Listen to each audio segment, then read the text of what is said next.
बदलते दौर में जहां शिक्षा के साथ साथ तकनीकी और आधुनिक सुविधाओं की जरूरत बढ़ती जा रही है, वहीं चंदवा स्थित जीटीपीएस स्कूल चंदवा क्षेत्र में गुणवत्ता शिक्षा का एक बेहतर केंद्र बनकर उभर रहा है। विद्यालय में छात्रों के सर्वांगीण विकास को ध्यान में रखते हुए आधुनिक सुविधाओं से युक्त व्यवस्था की गई है। विद्यालय परिसर में बच्चों को खेलने के लिए बड़ा एवं आकर्षक मैदान उपलब्ध है। वहीं सभी कक्षाओं में प्रोजेक्टर की सुविधा दी गई है, जिससे विद्यार्थियों को डिजिटल माध्यम से पढ़ाई कराई जाती है। स्कूल में पर्याप्त संख्या में शिक्षक मौजूद हैं और सभी शिक्षक प्रशिक्षित एवं योग्य हैं, जो बच्चे को बेहतर शिक्षा देने में जुटे रहते हैं। विद्यालय की सबसे खास बात यह है यहाँ पर संचालित होने वाली रोबोटिक्स क्लास है। इस क्लास में बच्चे तकनीकी ज्ञान हासिल कर रोबोटिक नियंत्रित परियोजना तैयार कर रहे हैं, इससे बच्चों में शिक्षा और तकनीकी के प्रति रुचि बढ़ी है। इसके अलावा विद्यालय में बड़ा एवं सुसज्जित प्रयोगशाला भी मौजूद है, जहां छात्र प्रयोगात्मक तरीके से पढ़ाई करता है। विद्यार्थियों में आने जाने के लिए बेहतर परिवहन की व्यवस्था उपलब्ध कराई गई है, जिससे दूर दराज के बच्चों को भी सुविधा मिल सके। शिक्षा, तकनीकी और आधुनिक सुविधाओं से सुसज्जित विद्यालय यहाँ के क्षेत्र के अभिभावकों के बीच आकर्षक का केंद्र बना हुआ है। Sir, I'm Akansha Vengra. What's your aim and vision? Sir, I want to become a professor in tuition. Why? Sir, to teach students. What's your name? My name is Pragya Kumari. What's your aim and vision? I want to pursue with higher studies and my aim is to become IS officer Why IAS officer? because I want to contribute something to my country and to my society.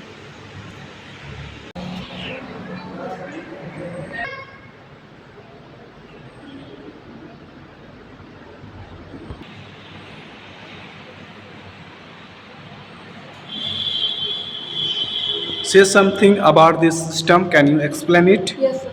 This is radar system. It is made up of a servo motor, ultrasonic sensor and Arduino. Ultrasonic sensor is used to detect any unusual movement. Servo motor is used to rotate the ultrasonic sensor and all the activities are conducted by Arduino. Thank you.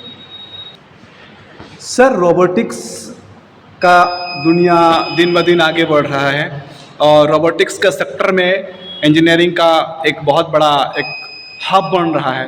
Bharat ही नहीं, पूरे विदेश में ये hub बन रहा है। उसको लेकर आपके विद्यालय में एक जो प्रोजेक्ट बनाया गया है, इस संदर्भ में क्या कुछ कहेंगे? तो यहाँ पे जो आप एक छोटा सा प्रोजेक्ट देख रहे हैं, इसके अलावा भी हमारे पास बहुत सारे प्रोजेक्ट थे जो कम्प्लीटली आर्डिनो बेस्ड होते हैं, जो कि रोबोटिक्स के फर्स्ट स्टेप हैं। और यहाँ पे बच्चे मतलब completely we can say that students learn by doing the things.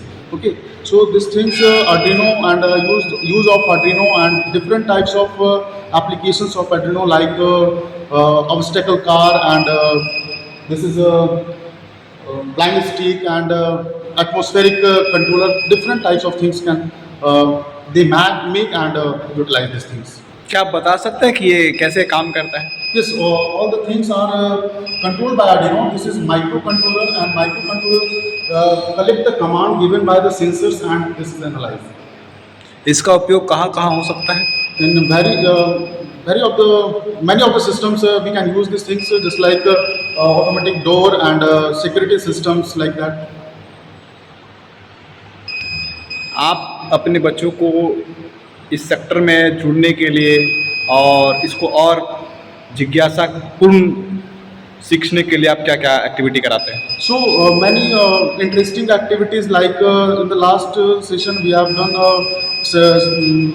security system or security based door locking systems and automatic irrigation systems. So many things they are made up by using these things. क्या नाम हुआ sir आपका? रोशन पाल। Sir, आपके विद्यालय में कुछ बच्चे का सपना, बहुत सारे बच्चे का सपना यूपीएससी क्रैक करके आईएएस ऑफिसर बनने का है। कुछ बच्चों का सपना साइंटिस्ट बनने का है, बड़े बड़े सपनों लेकर के जो है आपके विद्यालय में आए हुए हैं, उन सभी बच्चों का सपना साकार करने के लिए GTPS स्कूल प्रबंधक क्या कदम उठा रही है? सबसे पहले तो संजय जी आपका बहुत बहुत धन्यवाद। आप आज हमारे विद्यालय परिसर में आए हैं और मुझे लगता है कि पहली बार ही आप आए हैं। विद्यालय का भ्रमण आपने किया, यहाँ की शैक्षणिक गतिविधियों से आप रूबरू हुए। चंदवा में GTPS की एक अलग पहचान है जो आपने महसूस भी किया होगा। पिछले 11 वर्षों से हम एक गुणवत्तापूर्ण शिक्षा चंदवा में देने के लिए जाने जा रहे हैं। आपका जो ये बहरहाल प्रश्न था कि अगर कोई विद्यार्थी UPSC या किसी प्रतियोगी परीक्षा में अगर सफलता प्राप्त करना चाहता है तो विद्यालय इसके पीछे क्या कर रहा है। मैं आपको बताऊं कि पिछले 11 वर्षों में हमारे विद्यालय से कोई भी अभ्यर्थी UPSC की परीक्षा तो पास नहीं किया है, लेकिन IIT जैसे भारत के प्रतिष्ठित संस्थान में ज़रूर अपनी उपस्थिति दर्ज कराई है। पिछले कुछ 4-5 वर्षों से हमारी जो शिक्षा प्रणाली है इसमें काफ़ी हमने बदलाव किया है। स्कूली शिक्षा के साथ साथ रोबोटिक्स लैब को हमने अपने करिकुलम में शामिल किया है। इसके साथ साथ टीचर्स ट्रेनिंग प्रोग्राम अटेंड करते हैं। बच्चों को हम एक प्लेटफॉर्म देते हैं। चूँकि हम यहाँ पे जो पठन पाठन का कार्य है वो 10वीं तक है, तो 10वीं के बाद कोई बच्चा प्रतियोगी परीक्षा तो नहीं देता है, लेकिन इतना ज़रूर है कि उस बच्चे में हम ये विश्वास भरते हैं कि वो किसी भी परीक्षा या किसी भी प्रतियोगिता के लिए वो तैयार रहता है। अगर हम आपको रूबरू कराएं अपने कुछ विद्यार्थियों से, तो हमारे स्कूल की जो फर्स्ट बैच की एक बच्ची है दीपिका कुमारी, वो IIT ग्रेजुएट है। उसके बाद अमन नाम का एक विद्यार्थी हमारे विद्यालय से पास आउट हुआ था, वो भी IIT ग्रेजुएट हुआ। अभी हाल ही में यश ने IIT की परीक्षा पास कर IIT कानपुर में दाखिला लिया है। तो ऐसा नहीं है कि हमारे विद्यालय का कोई कंट्रीब्यूशन नहीं है। अगर 10 से 11 वर्ष में चंदवा जैसे छोटे शहर से अगर बच्चे IIT जैसे प्रतिष्ठित संस्थान में अगर जा रहे हैं, दाखिला ले रहे हैं, तो निश्चय ही इसमें विद्यालय भी कहीं ना कहीं विश्वास पात्र और विद्यालय का भी कहीं ना कहीं बहुत बड़ा योगदान रोल रहा है। आने वाले समय में हम आपको आश्वस्त करते हैं कि जिस तरीके की व्यवस्था हमारे विद्यालय में है, यहाँ के लोगों को, यहाँ के विद्यार्थियों को ज़रूर एक ऐसा प्लेटफॉर्म, एक ऐसा मंच हम अपने विद्यालय के माध्यम से देंगे कि वो चाहे किसी भी क्षेत्र में हो, चाहे वो शिक्षा के क्षेत्र में हो, चाहे वो खेल के क्षेत्र में हो, या वो सांस्कृतिक कार्यक्रम के क्षेत्र में हो, किसी भी परिस्थिति में बच्चे इतने निपुण जरूर हो जाएंगे कि वो अपना भागीदारी अलग अलग माध्यमों से अलग अलग लेवल पे उसको सुनिश्चित कर सकें।